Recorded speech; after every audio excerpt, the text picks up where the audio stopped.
Hey guys, how's it going? Michael Troy here. I am so excited today to bring you the ghost guest that we are talking to today. I have been following Ghost Agents since its inception, and I have been anticipating this conversation with its creator, Rocko Jerome. Ghost Agents is currently enjoying another slamming Kickstarter going on right now. As of this recording, it is almost halfway there, so hopefully after this recording, it will be there and beyond. And if nothing else, our conversation will highlight this amazing book and help propel this into the stratosphere where it belongs. Ghost Agents is one of my favorite comic books. It's basically an anthology collection created by Rocko Jerome. It's a 60s spy vibe, but it's so much more than that. It's a collection of amazing, talented indie artists, self-publishers, cartoonists, that Rocko has cultivated over the years. And we're here to talk to the man today. So welcome, Rocko Jerome. Thank you for making time for us during your busy Kickstarter campaign. I am so happy to get to talk to you about this book. You sent me the PDF last night, and I am happy to report it is amazing. I didn't have any expectations because I'm a fan of Ghost Agents. So I was just like, I'm here for the ride. But I have to say, I was really surprised and blown away and really impressed. Like, you continue to up your game with this book. And I've said that from the beginning. Like, it was a strong concept with really great results, and it just continues to get better and better. So do you want to tell us about like the inception or how this came about, or Yeah, Ghost Agents? thanks for all the kind words, and I'm glad you liked it.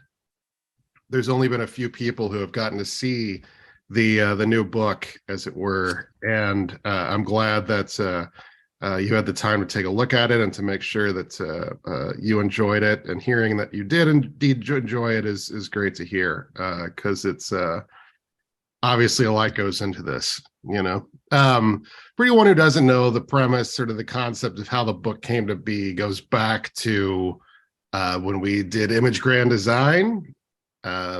I and a bunch of different people that mainly knew each other and found each other via the Cartoonist Kayfabe Ringside Seats group on Facebook, which is also how I know you.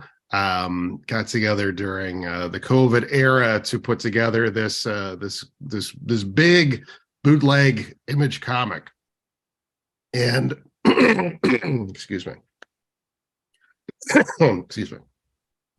At the end of that, when it was time to put the thing out, the challenge that we had was that we legally couldn't do a lot with it. Like, there was a bunch of different entities that could have sued us for doing that thing, including Warner Brothers, right? You kind of hope that they wouldn't bother, but you also sometimes hear about these examples of entities that sort of choose to make an example out of some artist or some creator who stepped over that line. So I wanted to keep doing that kind of thing. I was sort of the project manager of Image Grand Design. We called it editor, but I didn't really edit much. I think project manager would have been a more apt title, but I wanted to keep doing that sort of thing, but not have to deal with that trial at the end, and not have to worry about having to be beholden to anyone outside of the system of what we were building and what we were working with. So Ghost Agents was that. It's all based on concepts where you can obviously spot the influence. You can see where there's different intellectual property that we have taken and put in a new spin on, to the degree to where I don't think it would be there's much danger of any sort of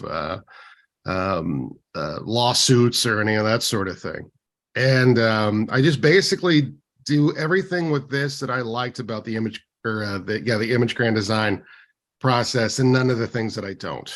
Right? I'm not beholden to any other artist. Everybody has a deadline. If they don't make the deadline, we just keep going. Those people just don't get to be in that issue. The bus comes, whatever the deadline is. I let everybody know what the deadline is.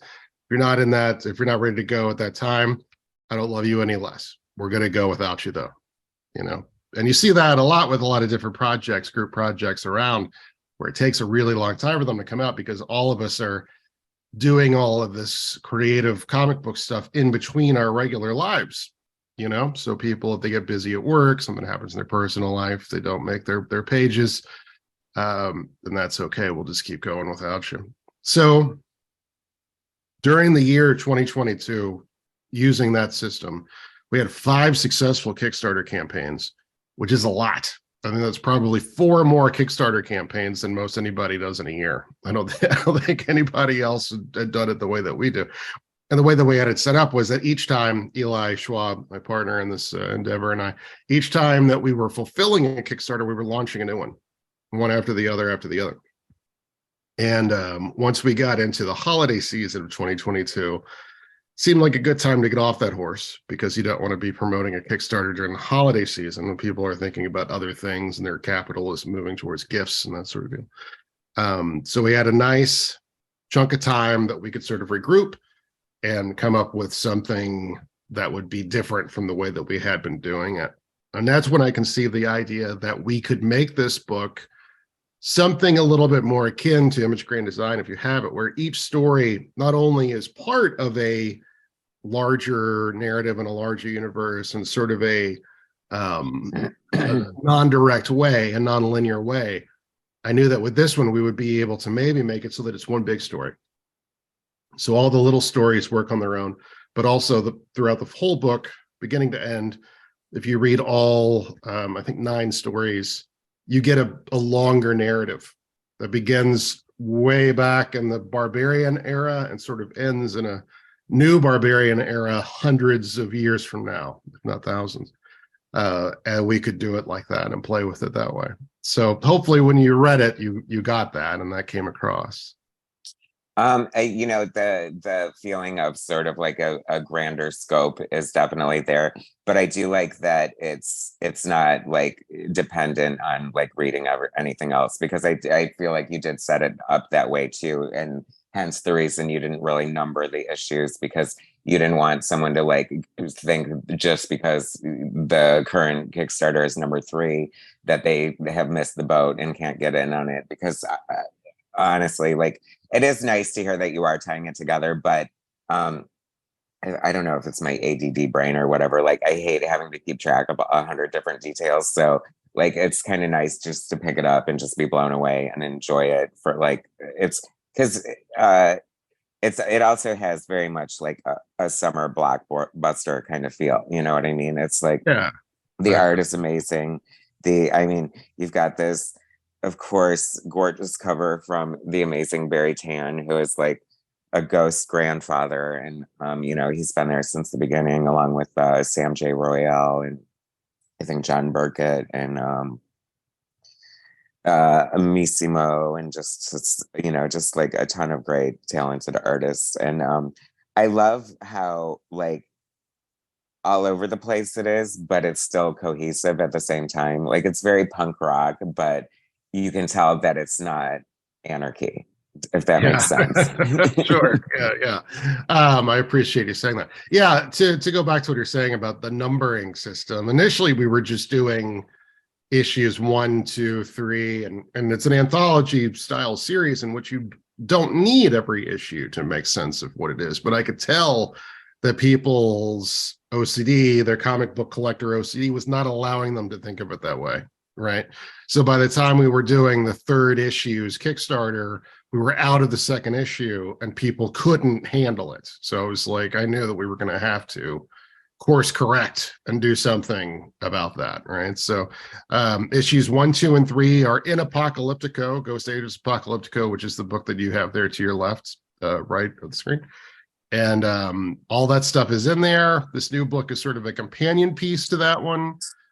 We have plenty of copies of the Apocalyptico book there, so you can buy that too in the Kickstarter if you don't already have it.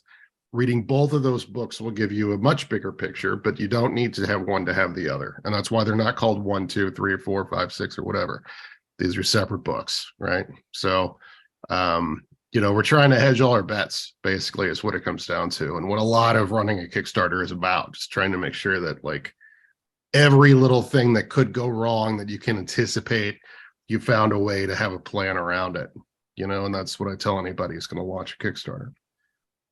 Now, I have to say it's like really genius that you upgraded to like the Treasury size, because I think the first two issues were more standard size, and then you blew it up, and that, you know, I already really enjoyed the book, but I think that was a game changer, and the fact that like the book does seem very art focused, and Yeah. it's such a great showcase for the art. I'm wondering like what the plus, you also had that standalone. I forget the collaborator you did it with, but the panorama, With Craig, the man of action.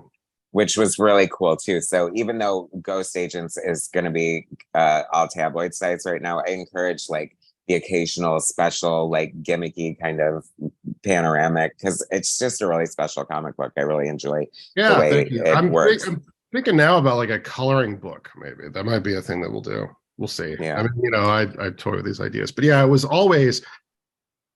I always mostly wanted it to be Treasury size on newsprint. That was something that I always wanted to do from the beginning. It was just a matter of figuring out how to do it, right? In America, for people like us, getting a book that's that size is not really possible. I couldn't really find anybody that could do it, especially not cost effectively. And then a newsprint paper rather is considered a specialty item. Most printers do not want to deal with it, and they just wouldn't do it, or it would be more expensive, which to me is silly. Newsprint should not cost more money. It's crappier paper. Right. But we figured out that if you go through China, you can do this. You can work this out if you go through the Chinese system of doing things. And it's very cost effective, and you can buy a lot of copies at once for not a whole lot of money. And it made it so that dealing with American printers, I'm not saying we'll never do it again, but once you get through China, it's a big deal, you know. And you got to wait a long time. It's nerve-wracking. It's got to come over on a boat, and you think about all the things that could go wrong. The book, you know, they could get wet, they could get smashed, misdirected any which way. But you know, the day they arrived in California at Eli's house was a great day indeed, and it's everything I wanted it to be. You know, I mean, it smells a certain. There's a sense. Every sense is triggered by this newsprint paper and that size. And you know, there's always going to be people, and I'm sure you've encountered people like this too. Like you worked at a comic shop for a while, didn't you? I did not. Oh, for some reason I thought you did. Well, you understand comic book fans at any rate, but you know, you hear a lot. There's always people who are like, I don't like this size. I don't know where to put it. I don't have a bag big enough for it. I can't put it in a box. And it's like, well, then maybe this just isn't for you then. You know, if this is stuff that triggers you to that degree where you can't appreciate it, then maybe that's just that you're not one of our people, you know, and I'm okay with it. This is a very much a book that I feel like is not necessarily for comic book people, as it were.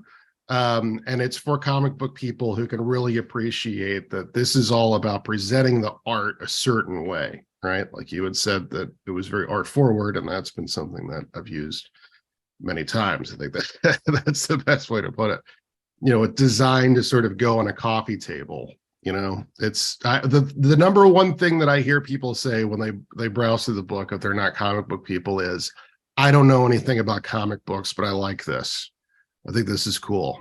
And it's like, well, then that means that you do know something about comic books. That's, you know, it's an unfortunate thing that's happened with comic books where people feel like they have to have some sort of a PhD to appreciate them, or have to have read thousands of them going back to their youth, you know. And there's the whole idea of this is that it's supposed to be a very lo-fi, low-cost presentation of art, you know, and art is sort of a Trojan horse for ideas in the first place. It's sort of designed to be style as substance is my plan. You know, I mean, I feel like people can sort of read it through osmosis. They don't even need to read what I wrote. They can just see in the pictures what it is. It's deliberately very simple.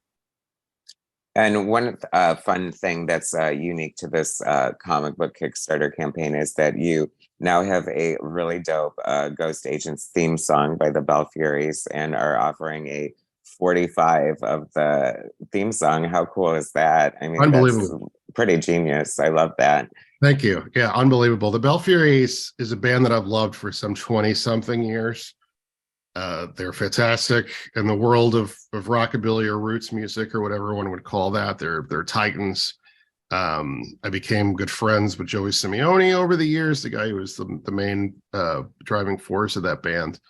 And he and I talk a lot about comics and what I'm doing and what he's doing. And it kind of went without saying almost in a weird way that he would do it. Like once he hit upon it, it was a done deal. And I was very thrilled with what he came up with, because he clearly, as young people now say, he understood the assignment, right? Yeah. Got that spy feeling, like that 60s, Ventures kind of surf guitar, but it also has like Lalo Schifrin was the guy who wrote the Mission Impossible theme and the music from Bullet and a bunch of other things, and always kind of had that in mind. And then, of course, the way that it has that Ennio Morricone kind of whistling and stuff, which is actually Joey's dad doing the whistling. Oh, really?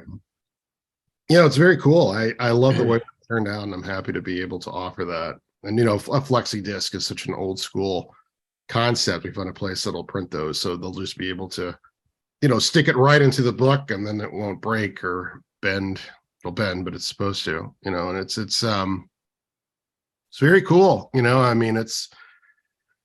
You always kind of hope for that, when you start to work on something like this, that people that you really admire and like and think highly of will be involved in your thing. It's cool. It's really, really cool, and I'm very happy about it. It's been very exciting.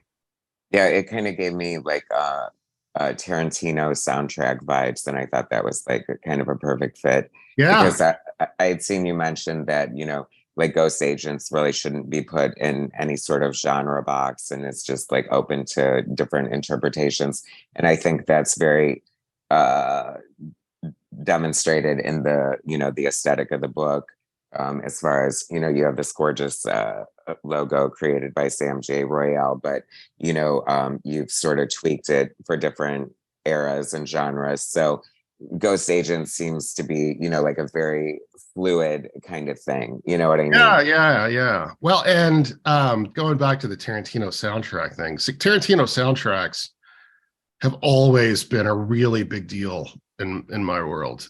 Pulp Fiction, that came out when I was like 15 years old, and the movie blew my mind anyway. But the soundtrack basically was the blueprint for the next like 10 years of my musical interest. Like that was all that would pursue different avenues of things that were in that. And then, his most recent movie was Once Upon a Time in Hollywood, which featured music entirely from old recordings of KHJ Boss Radio in Los Angeles, which someone sort of piggybacking off of that has started putting those on YouTube, like full hours at a time of all the air checks and the ads and the songs. And you get to hear which songs sort of were played next to each other and what actually had made the radio. And you hear songs that were big hits, and then songs that for whatever reason didn't stand the test of time that are still great. And I burn those on CDs that I play in my 2003 Hyundai when I drive around, like, and try to sort of put my mind there, like it's a whole thing. So yeah, anything that could be described as being on a Tarantino soundtrack is probably going to be up my alley. Like that's very deliberate. That's right. I mean, as ambitious as it seems, I think the way to go is to have a new band do a different theme song for each campaign, and then have a greatest hits or a soundtrack or something cool. Like that. Our current plan, cool. Yeah, that would be pretty cool. We're working on it. The what I would like to do, and this is something that would happen a lot back in the day, especially, is you would have the theme song, and then you would have different versions of the same song. You'd have an orchestral version, you'd have a version that had vocals, you'd have a version that was slowed down. That's like the mournful, like sad version. There's many different versions of like the Bond theme. We very well might do that. And then to talk about the fact that it's genre wise all over the place. That started with the second issue. I can see this thing to be 60s, early 70s spy-fi. I was very specific about what I wanted and what I was thinking of when I started doing this thing. It's based upon a series of prose books that I had done that are on Amazon years previous, called Ben Venice, who's was a character that appears in these books as well. He was the head of the ghost agents thing, and I just sort of started taking that concept, and there can be many different ghost agents was sort of the idea that I had, the concept that I had. So for the second issue, I wanted to get John Burkett in the book because he had done some great Bruce Lee art, some art that was based on a character called Super Tiger, the Super Tiger of the martial arts, who was a Jack Kirby rip of Bruce Lee that had appeared in an Image book that he did and called Phantom Force. And Craig CK and I had done, sorry, I'm having allergy problems and it's screwing up my whole deal. But we had done a story on him in Image Grand Design, and John Burkett has sort of taken it, and somebody wrote it. I forget who was the guy that was his partner on that, but it had a bunch of the different sort of like Bruce Lee clones that came after Bruce had died, sort of having an adventure together. And I loved his art, and I wanted to do that in Ghost Agents. And I approached him and asked if he would like to collaborate, and he said yes. I didn't tell him anything about the book, and I asked somebody who would like to draw, and he had very specific ideas. He wanted to do the types of people that you might see milling around at a state fair in the far future at a space station pulling off a heist. That was what he wanted to do. It's very oddly specific. I know, right.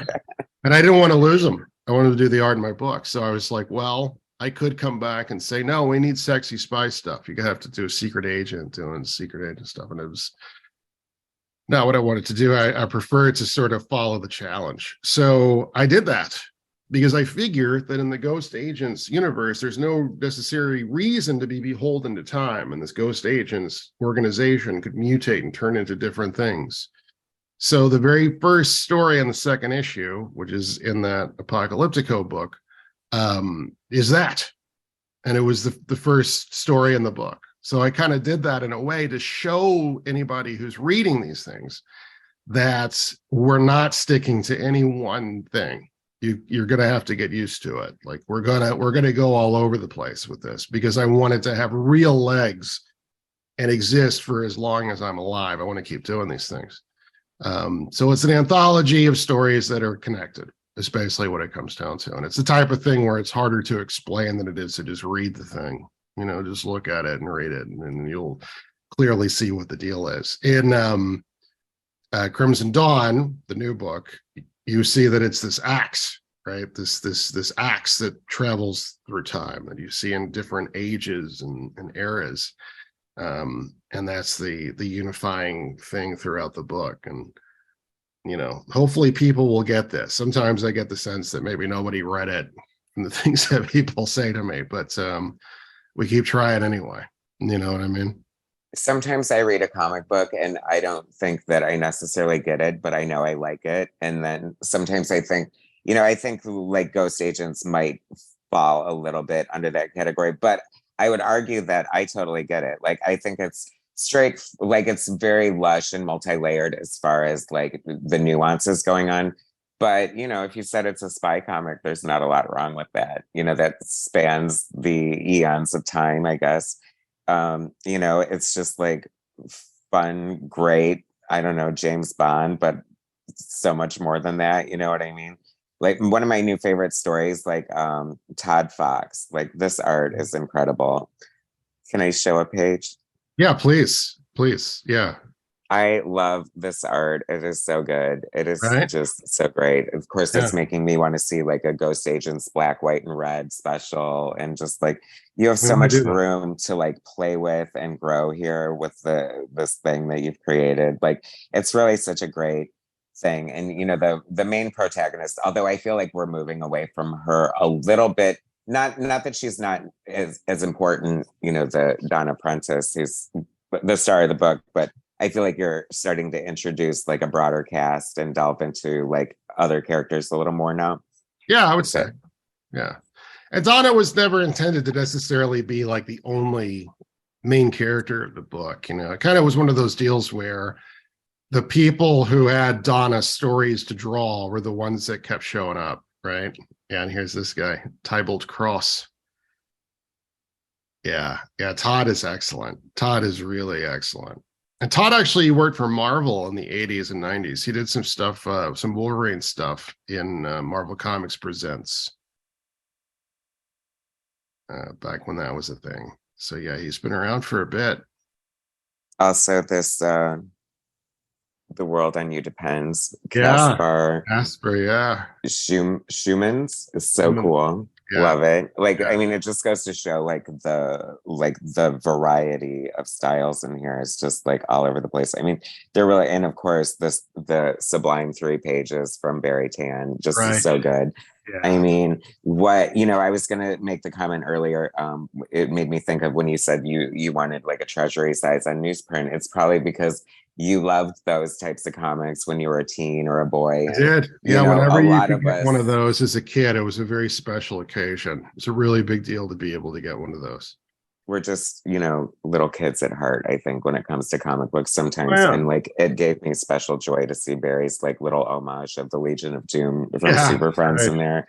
Yeah. I mean, little Easter eggs and nuggets. I mean, that's why, the caliber of artists that you have working for you, they give till it hurts, they don't phone it in. Um, and they clearly love comic books and are clearly having so much fun doing this. It just seems like a really fun project. You describe it as a movement in some ways, and I kind of like that. It's like, you've got music and you've got like merchandise and you've got like this really sort of go-getter like um the sky's the limit kind of thing, and your enthusiasm and love for the project really comes through. And it's like that's kind of I mean, were you ever afraid of like Kickstarter fatigue? I mean, that's very ambitious to do 4 Kickstarters in 1 year, and congratulations for being successful at every single one. That seems like quite a feat, and you pulled it off. Yeah, thank you. It is a lot.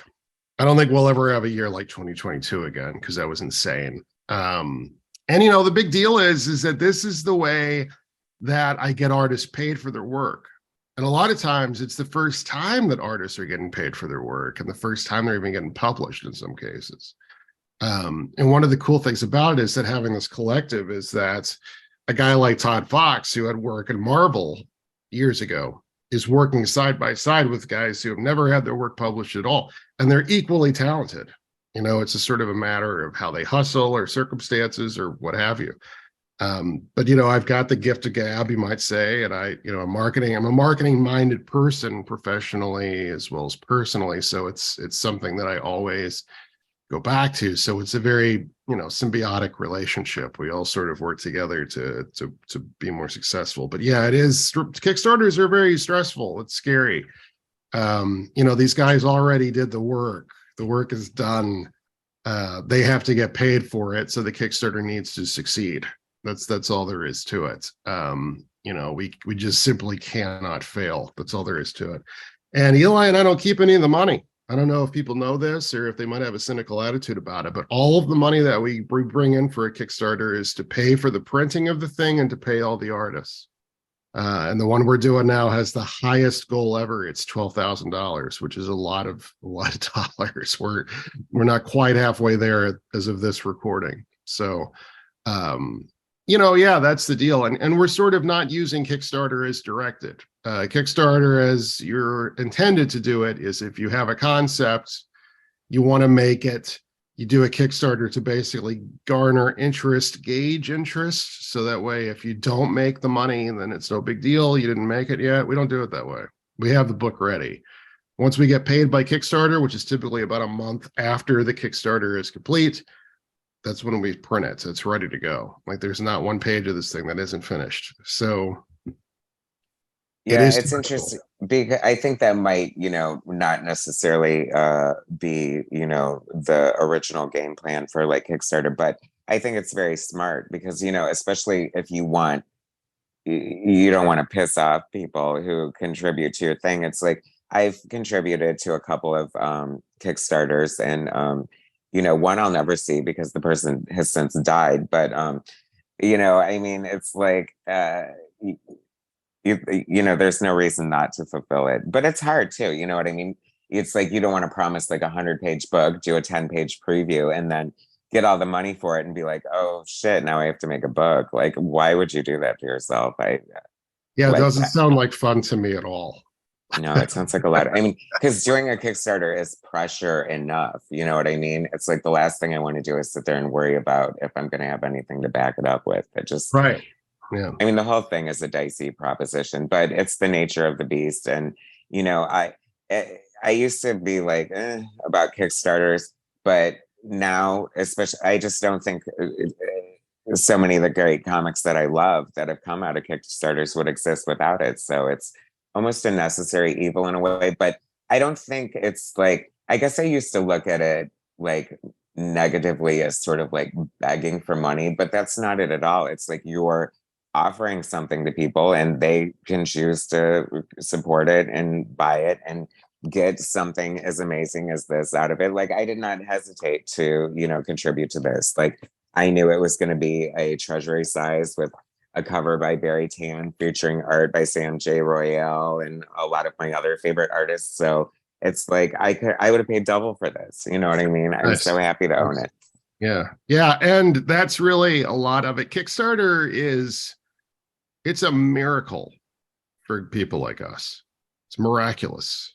And the only thing that would ever break it would be if people just don't fulfill and Kickstarter begins to become, you know, like a wish.com kind of a proposition for people where it's like I contribute to like if you contribute to a bunch of Kickstarters and you never get your stuff, or it takes years for you to get your stuff, it's bad for all of us that use it for things, you know? And a lot of what makes it work is you have that clear goal. You're going through a system that people are familiar with because they know Kickstarter. They hopefully don't distrust it.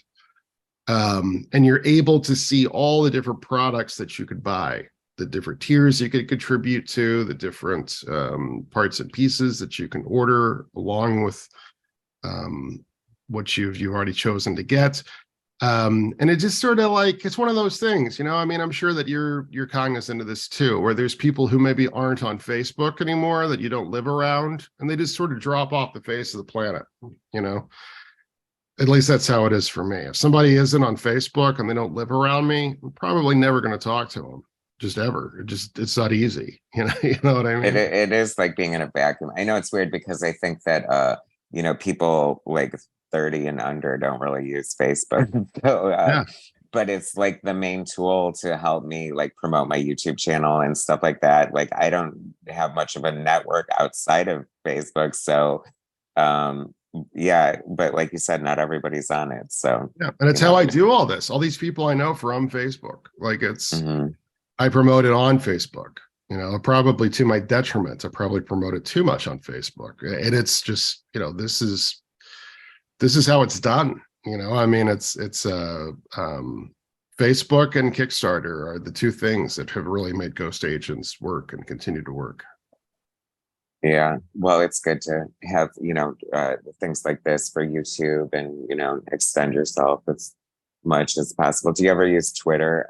I've never ever liked Twitter ever. Me neither.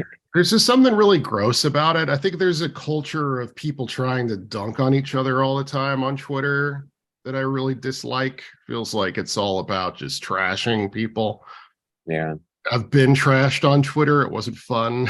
Like it's the sort of thing that, you know, there's something about having that character limit that just brings out, I think, the worst of people. It brings out mob mentality stuff. It brings out, you know, just an excessive amount of snark in people. I really don't care for Twitter very much. I'm on it, you know, and I try to sort of post on Twitter, you know, not as often as Facebook, but at least enough so that people know that, you know, when I've got a campaign running. But yeah, it's gross. I don't engage with it much. I really don't. Well, I guess you can't reach comic tycoon level status without being dragged through the mud a few times, right? Yeah, I guess not. Yeah, that seems to be the case. But yeah, I mean, and then another one that I don't really have any presence on that I think would be good is Reddit. It seems like Reddit is something that works, but it seems like anytime I've ever tried to use it in the past, I got flagged for some sort of self-promotion by you know, moderators of groups, and they love to do that. So it's like I need somebody else to go on and say Ghost Agents is cool for me, which is like, why couldn't it just be me in that case? But I don't know. The moderators seem to have let a lot of the power go to their heads. It seems to be the little I know about Reddit, that's been my exposure to it. So I guess we won't be seeing ghost agents on 4chan anytime soon. I'm just kidding. Yeah, I mean, it might be on there now, and I don't know, but it doesn't seem to be helping any. I mean, it's funny when you're running these campaigns because it is continuing every day. It continues to grow, and I could go and look at the backer report and see if there's names that I recognize and names that I don't, and see who's contributing how much at what time, and you can always tell, like, as a result of this video, I'm sure there'll be people that I don't know who will step on it and contribute and want to buy in. And it's just every little bit helps, as cliche as that sounds, you just keep, chugging along and trying to build it, and people show up, it's Have you ever had like a surprise person contribute, like, oh my God, I can't believe Todd McFarlane just pledged $40 to Ghost Agent? Nobody famous like that I can remember. That would be wild, though. It would be cool. There have been some people that are, roughly of our level that you see. I've had people from high school that I hadn't talked to in a really long time do things like buy the deal where they get their likeness drawn in, which is sweet. A guy that I haven't talked to since 1997, bought one of those, and it gets you talking to that person again, really thankful. And, I'll never think of that guy again without remembering that he did that for me. Just very nice. That's cool.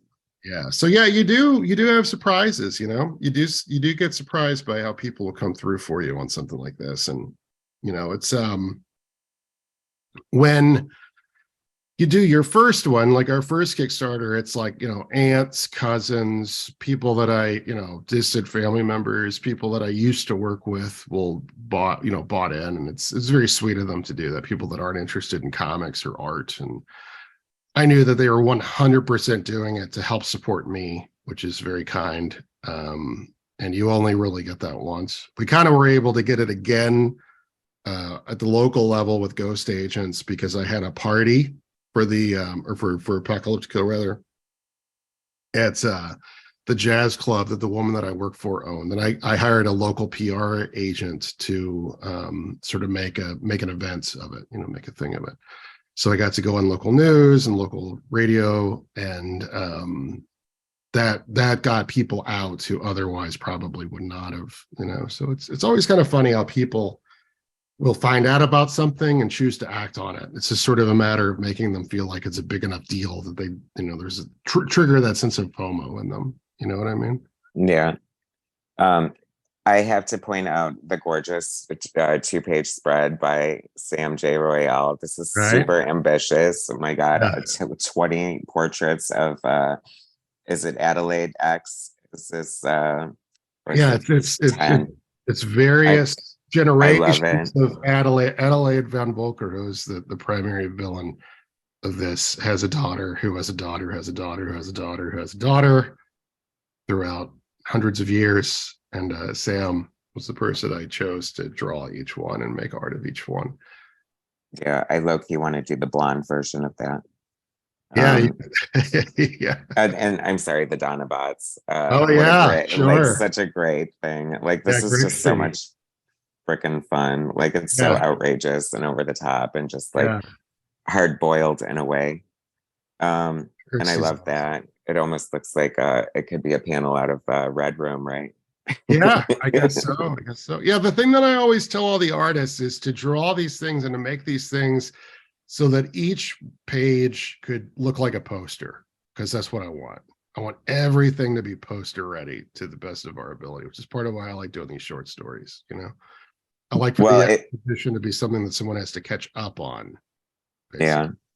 Yeah. I mean, the reason for doing a Treasury Size, you really do want to take advantage of the I love this pinup from Jason Foster. You want to take advantage of the format, and I think that your artist definitely got the memo on that one. So yeah, I want it to feel like a poster book, And I mean, the way that I look at this thing, and I've said this many times before, is that I am the writer/producer of Ghost Agents. I think of myself as like the Robert Evans of Ghost Agents. The kid stays in the picture, that guy. And then the artists I think of as being the directors, the cinematographers, every actor, all of the special effects. Years ago, somebody challenged me on that and said that I should be, if I'm calling myself a writer, I should be giving everyone storyboards. I'm not interested in doing that in the least. I don't want to do that. I don't want to tell them what to draw to that degree. Part of the fun is to see what they come up with and come back with, right? Because then it sort of feels like, it almost feels like my subconscious made a comic, because I have an idea of what those pages would look like in my head, and the artist usually doesn't quite draw that. They come up with something with a different perspective and different angles and stuff. And I love that. That's my preference. I'd rather they do that than dictate to them what they're going to draw. I have to do a hard stop there, though. I'm a little gobsmacked by the notion that the writer should provide storyboards for the artist. Like, since when is you wouldn't need a freaking artist if you were able to pull off storyboards? You know what I mean? It's a collaborative thing. I mean, it's like the nature of comics. Unless you're the main cartoonist, it's like there's, that's how it's done. Right. And I think there's a lot of comic writers and people who want to be comic writers. They have this conception. I'm not going to put any names out there, but I'm sure people can think of examples of this. But they think of artists as something they hire, like it doesn't really matter that much, and then they're there to just draw the thing that the person told them to draw. I've seen scripts where it's very much every single panel is dictated. This needs to be this person in the foreground, background. This person needs to have this expression on their face. I really don't like to do that. It's not interesting to me. And the artist has the much harder job. It's a much more time consuming job. It's the thing that requires, your thousands of hours of practice to even get somewhat good at, and most of these stories I write under the influence of drugs, in minutes, like literal minutes. I kind of have an idea that I dream up and carry around with me for a while, but then writing the short stories is very quick. So to me, I never want to be the person that's dictating to the artist on that level. I don't think it's fair to them, and it's not something I'm interested in doing. That sounds like a sweet deal. You get to smoke a joint and puff out a little story, and then the artist gets to go and take several weeks to draw it. Yeah, and months later they give it back to me, and a lot of the time, if not most of the time, you're like, what the hell did I even write? I'm just gonna Yeah, no, that's true. That literally happens a lot, and sometimes I'll have somebody be like, is it okay if I change this to this? And I'm like, I don't remember that. I don't remember that at all. I'd have to go back and read the script, because I'm a writer anyway. That's what I do in my job, my real life. So it's like, I just move on to the next thing, and it's better for me that way. That way, when the book comes to me, it's like, oh wow, this is so good. I'm the primary fan of this book. I'm the main audience. It's like, this is stuff that I think is cool and that I think is interesting, and I'm glad that other people think so too. That's what makes it to do it this way. Yeah, I think that's one of the exciting things about comic books and collaboration. It's like you put something out there, and you sort of work with the artist, but then are surprised by what they give, and it you feed off of each other. You know what I mean? It's like they get inspiration or excitement from something you say or put in your script or whatever, and then I'm sure several times you've gotten inspiration from the results you get back, or like, wow, springboard another idea or something. Yeah, so that happens. it's very organic. Yeah, that happens a lot. I mean, and I like that. I like to have that kind of relationship with it. Like, a lot of times somebody will draw something into the book, and I'm like, oh wow, like all those generations of Adelaides that Sam drew, I didn't give him any direction on that at all. So then when it comes back to me, it's like, oh, like, this one is very skinny and fey, and this one's very muscular and powerful, and this one's sort of rotund, and it gives me, by doing that, when I want to maybe draw stories or rather write stories that are set in those times, I already have that version of Adelaide. It's a very collaborative process. And I'm not really too hung up on getting credit for things. I like for artists, sometimes I'll do like a Marvel method kind of a thing, but not frequently. And when that's the case, I always make sure that the artist gets co-plotting credit in the pages. They tell me they don't want it, I insist, so that nobody can ever say that I took something from anybody, and I can have my conscience clear on that as well. But yeah, that happens a lot. Artists will come back with a new thing, and that happened with us, with you and me and Sam, because Sam drew something, some aliens, I think, that's on the back cover of that, the Oh Apocalypse. yeah. And you were taking it up with that to say like, well, how about we get those guys in there? I know. Yeah. Yeah. And I was like, I well, know. those guys were kind of surreptitiously placed in there. I don't have a plan for them. So then we had to come up with something, which is part of the fun, like it's cool. I like that. Yeah, I think that, like, I mean, like we discussed, I like it just, why wouldn't there be aliens and ghost agents? You know what I mean? And looking at some of this, I'm thinking there needs to be like a horror ghost agents. Like, there's just so much room. And Yeah. this is just, it's no wonder that this keeps getting better and better and growing and just continuing to, it's just I'll such be a happy great to hear that we have concept. some very horror comic stuff that's going to be happening in the next book.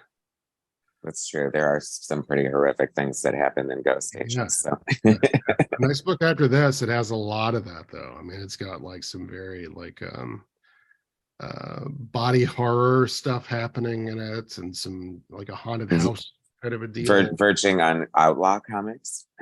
A little bit, yeah. Yeah, you get that for sure. I mean, that's definitely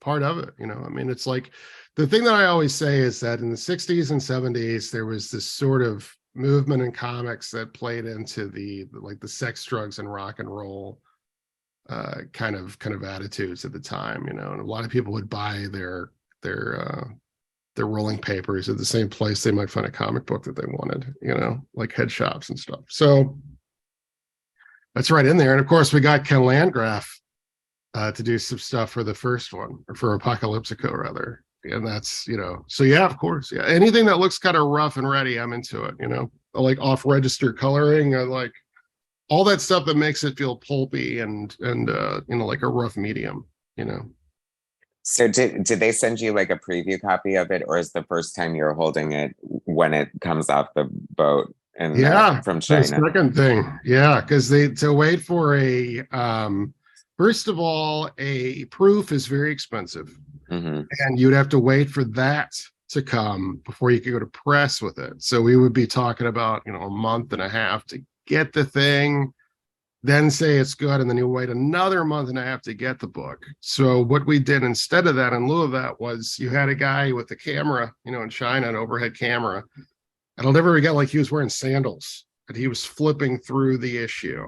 And like, I can't tell you how many times I looked at that video. It had to have been like hundreds, if not thousands of times that I watched that video and just looked at everything. Like, does that look smudged to you? Is that bleeding through too much? Is that, like, is what's wrong with this page? Like, and everything was good. I mean, one of the things about it is that on newsprint, images burn through the paper. You get that, and I love that, but other people might not. We didn't tell anybody with the first one, with Apocalyptico, that it was going to be in newsprint on Treasury Size, or Treasury Size on newsprint, because we weren't sure that we would be able to pull it off, so it was a surprise. And I was afraid that there'd be some people who would think like, I just wanted a trade paperback. I didn't want this big thing. I didn't want it to be on newsprint. I wanted glossy paper.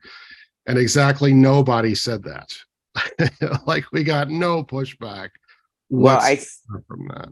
think that I did notice that you can slightly see the burn through image, but like not egregiously at all. Like you almost have to look for it, and it's not every single page. So I think it's totally worth it. I think it looks it's fantastic. Part of it, man. It's vinyl. It's like, that's what I always tell people who maybe aren't hip to it, is that newsprint paper for comic people is like vinyl for music aficionados, right?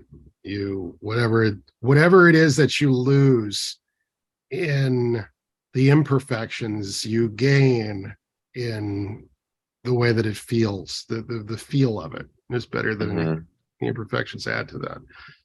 There's a great Brian Eno quote that I've referred back to many times about this, where he talks about how whatever we now find to be janky and dirty about some sort of a format will later be the thing that we fetishize and love and wish we could go back to, you know? Yeah, absolutely.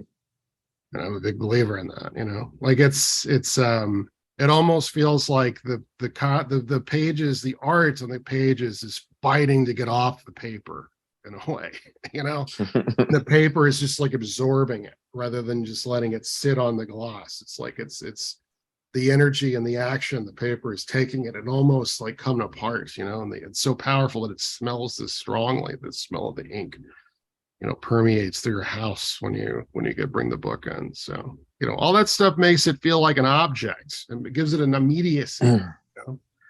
Ghost Agents, the tactile ASMR experience. Yeah, exactly. You know, that's exactly it. And, you know, I love pop art. I feel like pop art is a lot of things. You know, I feel like pop art isn't just the painting of the can, it's the can itself. I think that was the whole point. Andy Warhol was always reluctant to say that any of his work meant anything, but the whole reason that he was so enamored with Campbell's Soup was that there was a period of time when he was a boy that his mother, his beloved mother, who he was worshipful of, was in the hospital. She'd had to have an operation for some sort of cancer or something that was happening with her, and her brother didn't really quite know, or his brother didn't really quite know how to take care of a kid. He wasn't really good at cooking anything, so every day for lunch Andy would have a can of tomato soup, Campbell's tomato soup, and a sandwich. That was what his brother knew how to make for him. So that's what he had.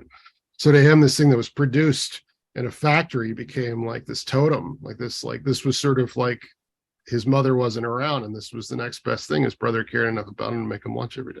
So, you know, like when you get this thing, we made it with our hands. You know, I mean, it's like it's part of it was produced in a factory, but with a small run. You know, there's only 1,500 copies of Apocalyptica. There'll only be about that many copies or less of Crimson Reckoning.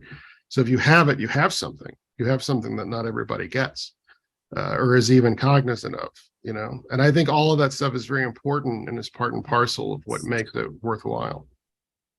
You heard it here first, people. Ghost Agents is the tomato soup of comic books. Well, I don't think there's any reason why anybody wouldn't want this book. I think it's amazing. Oh, I should point out that I think that the circle skull would be the perfect thing for the 45 record, just to have that image. Yeah, you got it. No other words or anything else. That's what we're planning. Exactly that. Yes. Yeah, that's exactly what we're planning. Yeah, it doesn't. All right. You are a genius. You are a genius. Oh, thanks.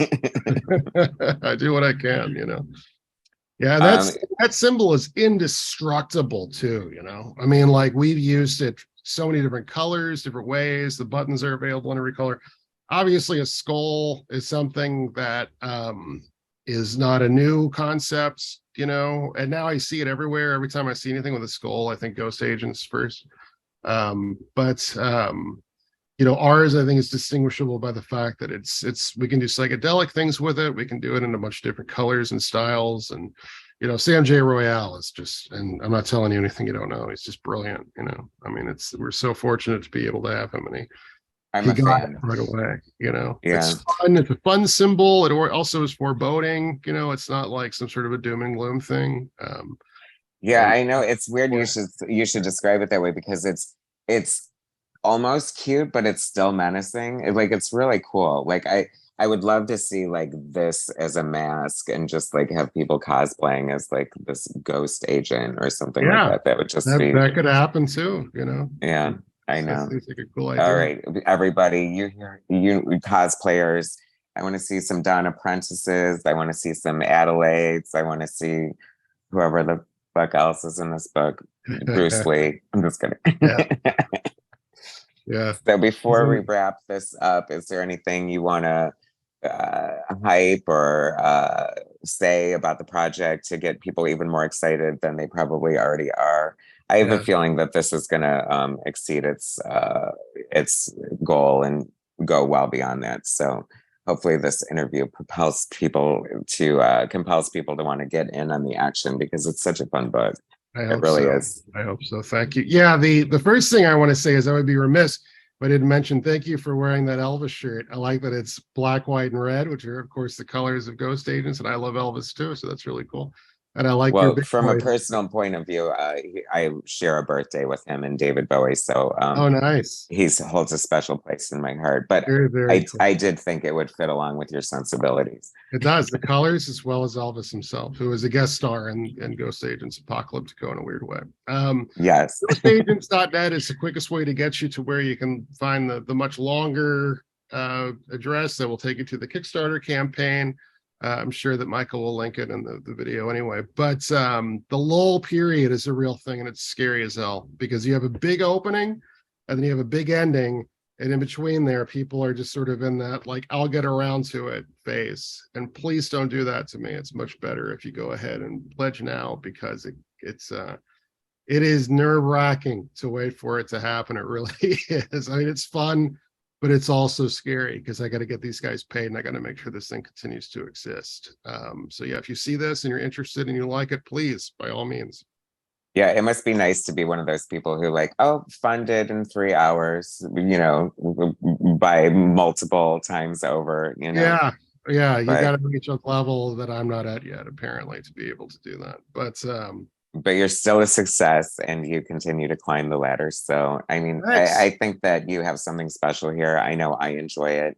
I can't wait to get, even though I've read it already, nothing compares to holding the physical copy, and I cannot wait to get mine and review it and report that it was a huge success. And I'm so happy that we finally got a chance to get together and talk about this great creation of yours. And thank you for everything you've done for Ghost Agents. You've reviewed every single book, every little thing that comes out. You've always been a great enthusiast.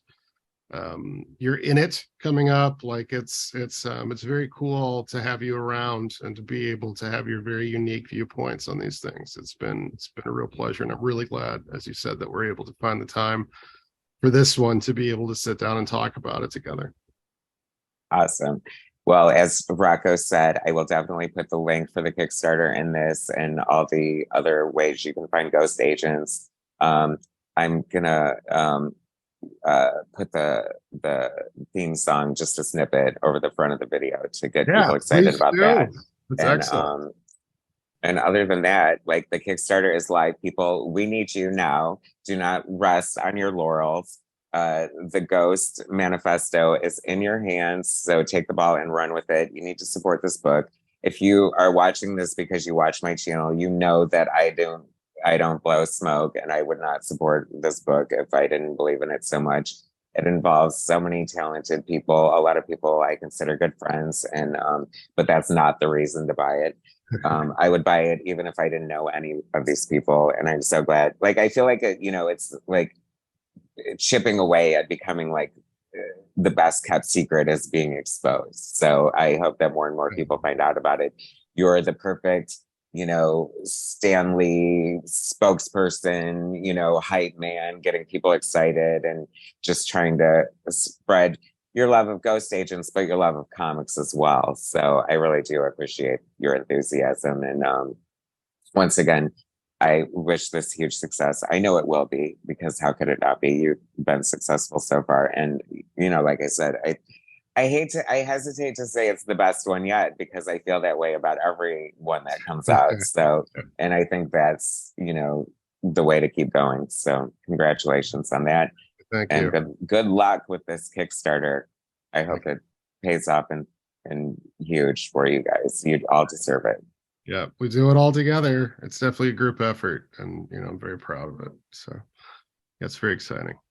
All right, you guys. So follow that link, contribute to this Kickstarter. Keep an eye out for more Rocko Jerome in the future, and spread the word about Ghost Agents. Be a fan, be part of it. Get the buttons, get the t-shirts, get the 45, put it on your playlist, all that good stuff. And I'm sure I will be talking with Rocko again.